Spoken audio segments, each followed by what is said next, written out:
Assalamualaikum warahmatullahi wabarakatuh. Kita akan lanjutkan bagian berikutnya dari sistem saraf pusat, yaitu sumsum tulang belakang. Ini adalah bagian yang pendek saja ya sebenarnya ya, yang kemarin tertinggal sedikit lah.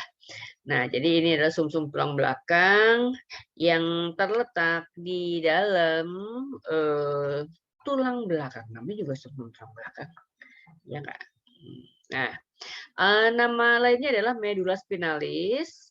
Nah, ini secara struktur dari bagian luarnya warnanya putih, bagian dalamnya kelabu. Kita tahu kenapa warnanya putih di bagian luar, karena berisi akson bermielin dan neuroglia. Kenapa bagian dalamnya kelabu? Karena berisi kumpulan badan sel, kumpulan dendrit, kumpulan akson tak bermielin dan neuroglia, gitu ya. Nah, karena dia ada di bagian tengah dari tulang belakang, maka dia berbentuk tabung, gitu ya. Nah, terlindung di dalam tulang belakang, ya memanjang sampai vertebrae lumbalis kedua. Jadi tidak semua dari vertebrae yang 33 itu tulangnya berisi sumsum tulang belakang. Yang berisi sumsum tulang belakang cuma sampai tulang lumbalis kedua, ya, tulang pinggang yang kedua. Kan ada 5 dia ya, sampai yang kedua aja.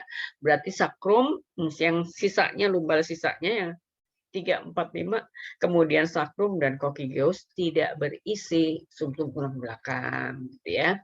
Nah, fungsi utamanya sumsum tulang belakang adalah mengatur impuls dari dan ke otak. Karena dari setiap tubuh bagian yang lain itu kalau ada impuls dia lewatnya ke sumsum tulang belakang dulu baru kemudian ke otak gitu ya. Kemudian dia juga pusat refleks. Ada bahaya yang mengancam menuju ke tubuh kita, maka yang pertama kali bekerja adalah sumsum tulang belakang sebagai pusat refleks. Kita udah pernah bahas ini ya. Nah, kemudian bagian putih, bagian kelabu gitu ya, di bagian-bagian itu kalau kita lihat penampangnya ini yang kelabu yang seperti kupu-kupu di tengah, ini yang tengah ini kelabu, bagian luarnya putih. Ini adalah area yang mengarah ke punggung. Ini adalah area yang mengarah ke perut. Ya kan dia kan panjang begini kan ya. Nah, ini kan. Nah, tadi dia dibilang bahwa dia sampai lumbalis kedua aja, dari sini ke sini itu isi sumsumnya gitu ya. Nah, kemudian kalau kita potong melintang maka gambarannya seperti ini. Jadi area yang digambar di atas ini yang mengarah ke punggung, berarti sebelah sono di luar sono gitu ya. Area yang sebelah sini yang mengarah ke perut. Ini kan mengarah ke perut nih, kelihatan sakrumnya kayak gini ya. Nah, jadi depannya ini perut gitu ya, depannya perut. Belakangnya gambar ini adalah punggung gitu ya. Nah, jadi ini adalah penampang lintangnya. Nah, kita lihat tadi ada kalimat-kalimat kayak gini. Nih ya, tiang dorsal dari substansi putih meneruskan impuls dari indera otot, kemudian tendon dan persendian, sehingga bila tiang dorsal rusak, misalnya pada penderita sifilis, maka dia tidak bisa mengatakan letak tangan dan kakinya kecuali dia melihatnya. Yang mana itu tiang dorsal? Jadi ini adalah tiang dorsal dari substansi putih. Berarti ini adalah tiang ventral dari substansi putih. Jadi yang tadi diomongin adalah tiang dorsal. Nah, yang di area kupu-kupu ini apa namanya? Namanya di Indonesia ini adalah tanduk. Jadi ini tanduk dorsal, ini adalah tanduk ventral. Ya, ini tanduk dorsal, ini adalah tanduk ventral. Jadi yang di sebelah luarnya kupu-kupu ini adalah tiang dorsal, sebelah sini adalah tiang ventral. Jadi tadi kalimatnya tiang dorsal dari substansi putih, nah, yang bagian mengarah ke punggung ya, meneruskan impuls dari indera otot, tendon, persendian. Jadi kalau dia rusak, bagian itu rusak, maka orang itu tidak bisa mengatakan kakinya di mana, tangannya di mana, kecuali dia lihat. Oh ya, jadi serasa tidak ada kaki dan tidak ada tangan, kecuali dilihat, oh iya masih ada, tapi dia kayak tidak mampu menggerakkan gitu ya. Nah, semua serabut saraf dalam sumsum tulang belakang di sepanjang lintasannya dari indera ke otak atau dari otak ke otot menyeberang dari satu sisi tubuh ke sisi tubuh yang lainnya. Jadi dari indera ya, misalnya dari tangan kanan, dari kulit sebelah kanan, maka akan dikirim ke pusat sentuhan di otak sebelah kiri. Gitu ya. Kalau di kepala mah gampangnya dari mata kiri masuk ke occipital kanan, dari mata kanan masuk ke occipital kiri. Jadi dia bersilang gitu ya. Hmm.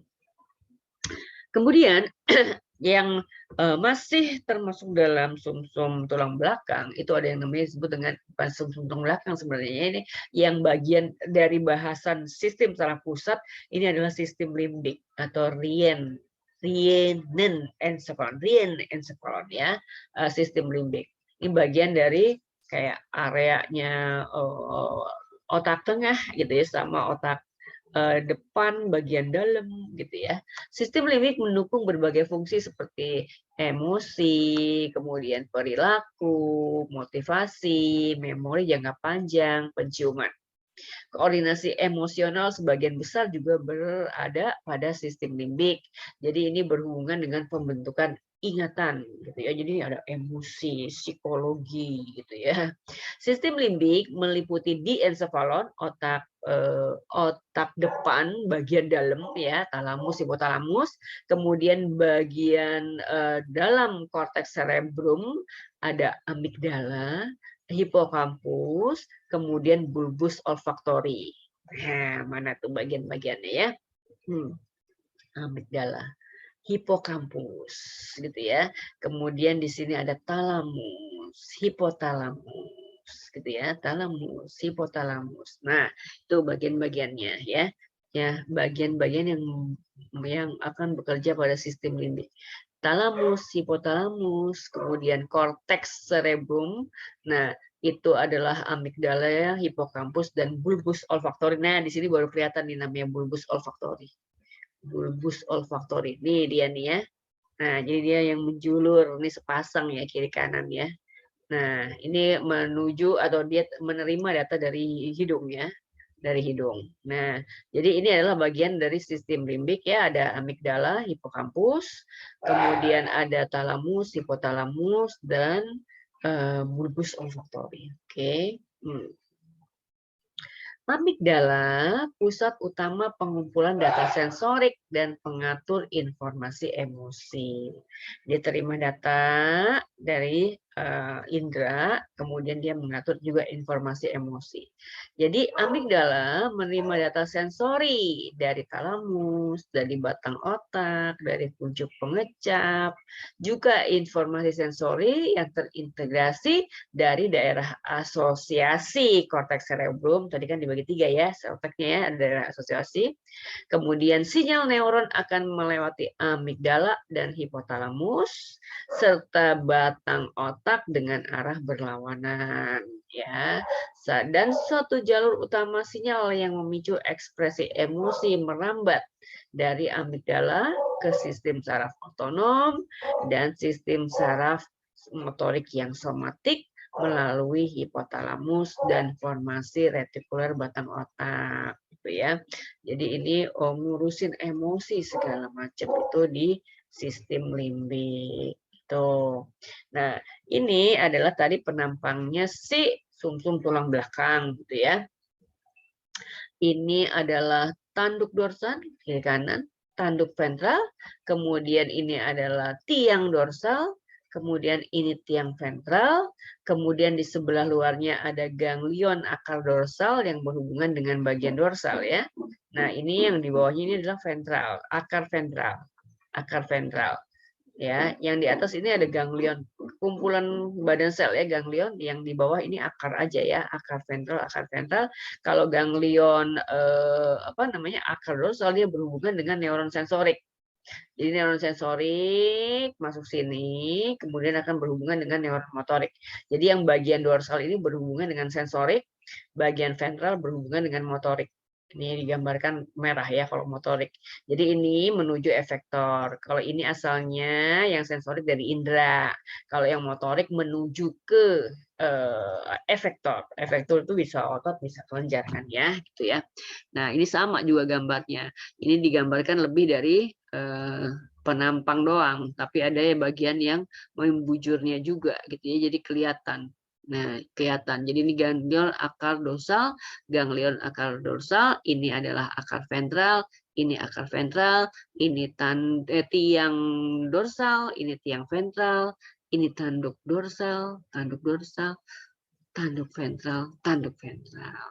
gitu ya. Kemudian dia dibungkus oleh meninges, kan sama ya, ada pia mater, di sebelah tengahnya ada arachnoid, di sebelah nempel di tulangnya belakang adalah dura mater, gitu ya. Oke.